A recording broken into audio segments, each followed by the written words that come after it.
Hi guys, Njeri here. I am super excited. Welcome back to my YouTube channel and remember to subscribe and keep it here. So today, it's an exciting day. I want to speak to people who are planning to retire, and I want to emphasize on people who are in security jobs. If you're working in KDF, you're working in KWS, you're working kila mahali, National Police Service, kila mahali tu yote yani provided wewe ni askari, unajiita askari. I want to tell you that it is possible to retire early and ujipange. And niko hapa na Mwakenya because for me, I worked for 17 years and I left at the highest rank of Warrant Officer 1, Class 1. I was lucky because I was a specialist, mimi ni mwalimu. So I was employed by like a service member, and then later I converted into now education because nilikuwa mwalimu kabla sijaingia jeshi. So, and God has been faithful. This is my second year kutoka niamue kuja home. Yes, I came to the village at Taita County. This is a home that we had built together with my husband nikiwa job.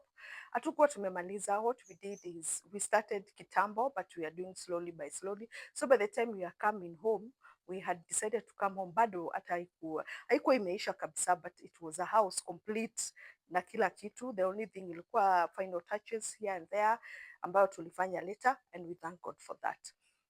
But there's something that I always insist, and something that I have learned since I came home, that retirement si venye watu wanaiputingi. Unajua ukiwa uko ndani watu wanakuonyesha unaenda retire, sijui unaenda kuteseka. Haikuangi hivyo. Ukijipanga hakuna kuteseka. Actually utalive poa. And today I want to encourage, especially those people who have worked for over 30 years.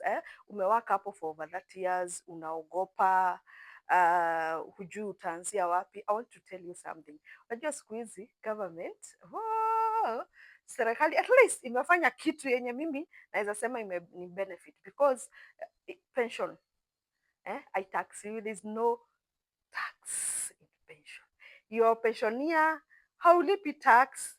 So kama ni pesa yako, for me I've worked for 17 years, left as a warrant officer class 1. So niko na kakitu hapo, good money ambayo haitaxiwi, unapewa yote na government. And when it comes to the gratitude, the years that you have worked for, ukipewa ile nini yako haina tax. Haina tax. If you're there, you worked for 30 years, for 28 years, you don't have an active loan, unaogopa, usiogope. Wewe jipange, you pack your bags and go home. Provided umejenga ama provided umeanza kujipanga kidogo kidogo, because kuna mwenye tuseme hajajenga lakini hana watoto wadogo. Unaona, ni kumaanisha hiyo pesa anaweza tumia kujenga na keep some for now ya kujiendeleza. And today I want us to speak about businesses that you can do. That is, if you have chosen not to be employed again. Kuna watu wanatokanga jeshi ama anatoka polisi anaenda kuandikwa mahali ingine kama security advisor, maybe anaenda kampuni, maybe anaenda county government, maybe unaenda county government kama nani, kama security advisor, ama unaenda kutreat askari wa county government. There are so many jobs that wewe mwenye unapenda kuandikwa unaweza fanya, but there are others like me wenye sitaki kuandikwa but nataka kufanya biashara. And again, I don't want that active biashara, because hiyo life ya city ilinichosha mpaka nikaamua kukuja ushago. So what am I doing? Number one, mimi kitu ya kwanza, ile kitu nilianza na boda. I had boda for a very long time before I retired. Na si moja, I had at least 5. Zilikuwa zilikuwa zinaniletea kakitu, zinakikip, lakini tunajua boda pia kuna cartels tu, au vijana wanakula wanakumaliza tu. So later I decided I don't want to do this job, let me sell them. So I sold them. I think imebaki tu moja na haiko kazi. It is what we use here at home when tunataka mtu akimbie mahali na pale na pale na pale. So that is one business. So you just take kitu kama 500,000 and buy buddhas. That is if you're able to manage them very well. Number two, you can also do pottery. I do pottery. Pottery is capital intensive, lakini unaweza anza na kuku hata so mbili. Unaona kuku, kulea kuku so mbili, it will require, tuseme tu kama hiyo 200,000. Yes. Plus tupesa hapo tu juu hapo tu. Na ukianza kuuza mayai una enjoy because mayai inaendanga. It depends with an area. Kama huku kwetu Taita Taveta County, si watu wengi wanafuga kuku, so what happens, mayai iko on demand so sana sana sana. Na kama watu wa Kiambu, huku kuna kuku, huku kuna kuku, huku kuna kuku, huku kuna kuku, na bado wanauza. What does that tell you? Na bado hawachi hiyo biashara. What does that tell you? That biashara inaleta, so usiogope. Another business that you can do is dairy farming. Wee! Lakini dairy farming inataka moyo, because mimi ile kitu nimelala na ng'ombe, ng'ombe inakujianga. Ng'ombe atakupea maziwa, akupea maziwa, alafu siku moja ng'ombe ni mgonjwa, so utahave kumtibu. Secondly, ng'ombe ako na mimba for 9 months, utamkamua. So ng'ombe pia it is capital intensive, inatakanga ukuwa na ng'ombe wengi. But apart from sasa maziwa, there's also something else, that is bull fattening. Unanunua kwetu tunaita tutegwa, uto tubull tudogo tundama twa ng'ombe, uto tudogo twa kiume. Watu wengi wenye wako na mafarms wanasemanga it is expensive kufanya nini, kupea huyo ndama maziwa. So what they do, wana dispose, wengine wanachinjianga hata mbwa zao, immediately akizaliwa wanamchinja tu. So wewe unaenda unatafuta ng'ombe kama hao, unakuja unawapea maziwa, and then from there, because uko na ng'ombe wale wengine wenye wana hizo majani, wale ng'ombe wengine wanabakisha, ndio unafanya nini, unapea wale ng'ombe. Sawa. And then bull fattening. And then kuna goats wenye wanapenda mbuzi. Kuna goats, kuweka mbuzi unanunua. You can even say that you don't have to start at kubwa. Una start tu kidogo kidogo. You can even start with 10 goats. 10 goats, useme hawa goats, before I go for retirement, and nataka kukuwa na 20 goats. Are we together? Hiyo ingine ni sales. Kama unatafuta tu kitu yoyote, anything that you want to sell, especially if you have a partner who can support you, sales huwa inaleta anything that you can sell. But remember that ushago vitu haziendangi haraka sana kama town. So hata kama ni sales ziko za pole pole pole pole pole pole. So for me, mwenye niko home, mimi I would advise farming all the time. Because kama ni cabbage umepanda, unajua hizi cabbage within 3 months zitakuwa zimekuwa, especially kama unakaa mahali kuna maji, ama kama kwenye kuna maji, uko na a higher advantage. Are we together?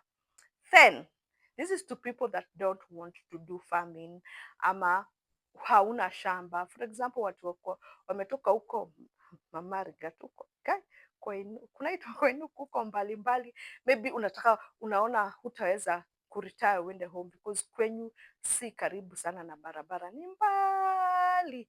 I understand. For example, huko Taita Taveta kuna mahali kunaitwa sijui Ronge ya Juu, Sagala huko Kishushe, woi, mahali mbali mbali na hakuna maji.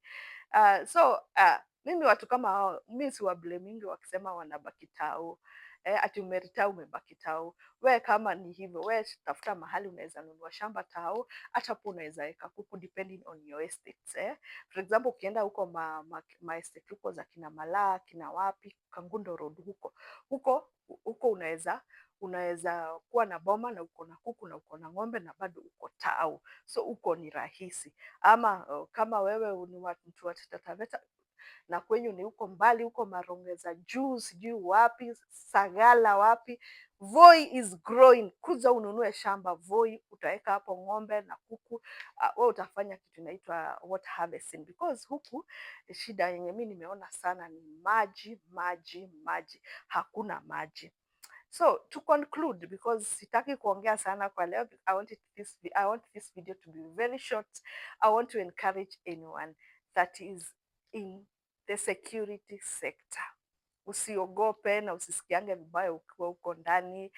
Sometimes I know that job inakuanga tu na stress, lakini si kila mtu anataka kuretire by the way. So I'm speaking to those people who want, wenye wanasema si mimi nilikuwa huko ndani, I know, na nilikuwa nasikia stori za watu wakisema mimi nikipata place ingine ama mimi nataka kuretire lakini I don't know where to begin. If you don't know where to begin, I am here to guide you, and we will walk with you step by step. And as you can see, mimi nimeweza. And I thank God. I don't take credit. Mimi credit yote. Kila kitu nampatia God, because God has been faithful. Every idea that I've come up with, or rather every idea that we have come up with, it is God who has given us that idea. It is not us. Si mikono yetu, si kuwezeshwa na ni sa God too, because God is faithful. And I have forgotten something else. Where deaf miss. Woo, woo. Those people who work in the system that I worked for, you know deaf miss. Oh God. Hey, hiyo insurance usikatae kulipa. That is what we use with my children.